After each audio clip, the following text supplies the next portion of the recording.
Hello dear student, how are you? What are you doing? Welcome to my channel. Today I gonna start a next lecture series which is based on the tulip series 9th English Jiggy and here the first lesson we're gonna discuss here. In the first lesson we have packing. It has been written by Jerome K Jerome. Jerome K Jerome was born on 1859 and 1927 he was died. He was English novelist and playwright and was born in Wales. And Jerome was financially supporting himself by the age of 14 as his family had a little money.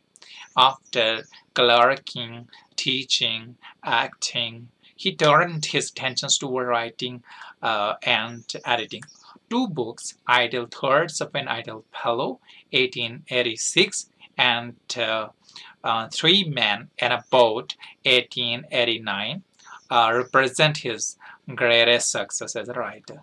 So that the piece which we're gonna here take is from Three Men in a Boat, which has been published in 1889. So let's start it.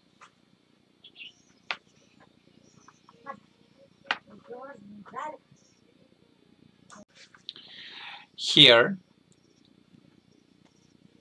writer here says, I said I'd pack. I rather pride on myself on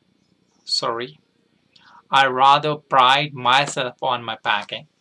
Packing is one of those many things that I feel I know more about than any other person living. It surprises me myself sometimes how many things there are. I impressed the packed upon George and Harris and told them that they had better leave the whole matter entirely to me. They fell into the suggestion with a readiness that had something uncanny about it. George put on a pipe and separated himself for the easy chair, and Harris cocked his legs on the table and lit a cigar. This was hardly what I intended. What I had meant, of course, was that I should boast the job, and that Harris and George should borrow about my directions. I, pushing them aside every and now and then with, oh, you, here, let me do it. There you are, simple enough, really teaching them, as you might say. They're talking it in the way they did irritate me. There is nothing that irritates me more than seeing other people sitting about doing nothing when I am working.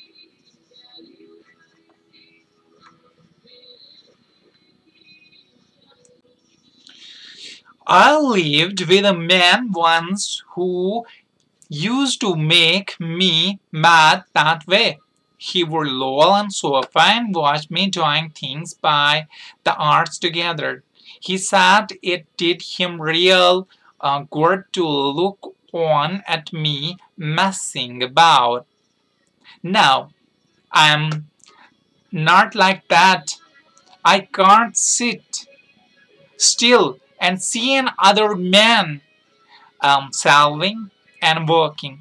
I want to get up and superintend and walk around with my hands in my pocket and tell him what to do. It's my energetic nature.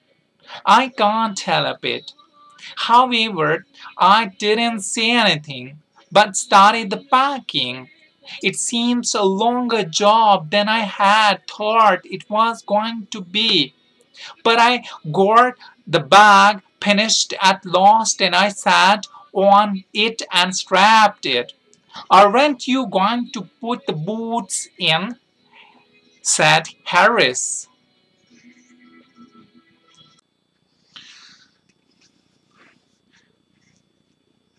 Here, writer further says, and I looked around and found I had pocketed them. That's just like Harris. He couldn't have said a word until I had got the bag shut and strapped, of course. And George laughed, one of those irritating, soundless laughs of his. They do make me so wild. I opened the bag and packed the boot in, and then, just as I was going to close it, a horrible idea occurred to me. Had I packed my toothbrush? I don't know how it is, but I never do now whether I am pocket my toothbrush. My toothbrush is a thing that haunts me when I am traveling and makes my life a misery. I dream that I haven't packed it and wake up in a cool old perspiration and go out of bed and hunt for it. And in the morning, I packed it before I have used it and have to unpack again to get it, and it is always the last thing I turn out of the bag, and then I repack and forget and have to rush upstairs for it at last moment and carry it to the railway station and wrapped up in my pocket handkerchief. Of course, I had to turn everything model things now out now, and of course I couldn't find it. I rummaged the things up into much the same state that they must have been before the world was created and chaos resigned. Of course, I phoned Joris in Harris 18 times over, but I couldn't find my own. I put the thing back one by one and helped everything up and shook it. Then I phoned it inside a board I repacked once more. When I had finished, George asked if the soap was in. I said I didn't care a hang whether the soap was in or whether it wasn't. I salaamed the bag and strapped. I salaamed the bag shut and strapped it and found that I packed my tobacco pouch in it and had to reopen it. I got shut up finally at 10:05 p.m. and there remain the hampers to do. Harris said that we shouldn't be waiting to start in less than 12 hour times and thought that he and George had better to the rest, and I agreed and sat down. They had a go.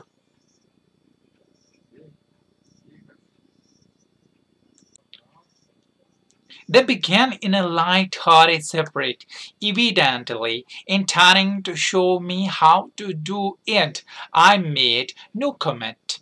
I only waited. With the exception of George, Harris is the worst packer in the world, and I looked at the piles of plates and cups and kettles and bottles and jars and pies and stores and cakes and tomatoes extra, and felt that things would soon become exciting. It did. They started with breaking a cup. That was the first thing they did. They did that just to show you what they could do. And to get you interested, the Harris packed the strawberry jam on the top of tomato and scratched it, and they had to pack out the tomato with a teaspoon. And then it was Johnny's turn. He trod on the butter. I didn't say anything, but I came over and sat on the edge of the table and watched them. It irritated them more than anything I could have said. I felt that it made them nervous and excited, and they stopped on things and put things behind them and then couldn't find them when they wanted them, and they packed the pies at the bottom and put heavy things on the top and smashed the pies in. They upset salt over everything, and as for the butter, I never saw two men do more with 1 and 2 pence worth of butter in my whole life than they did. And George had got it off his slipper. They tried to put it in the kettle. It wouldn't go in, and what was in wouldn't come out.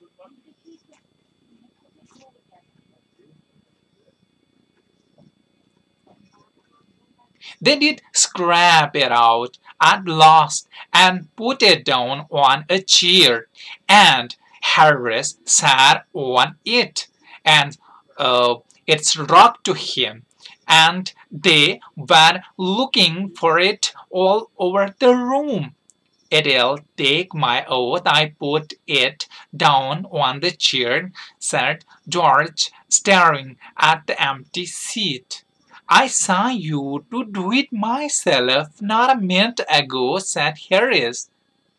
Then they started round the room again looking for it, and then they met again in the center and stared at one another.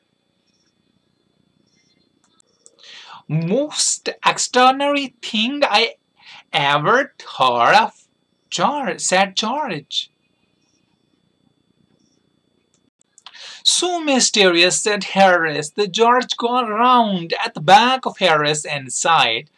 Why, here it is all time, he exclaimed indignantly. Where? Carried the Harris, spinning round. Stand still, can't you? Roared George, flying off to him. And they got it off and packed it in the teapot.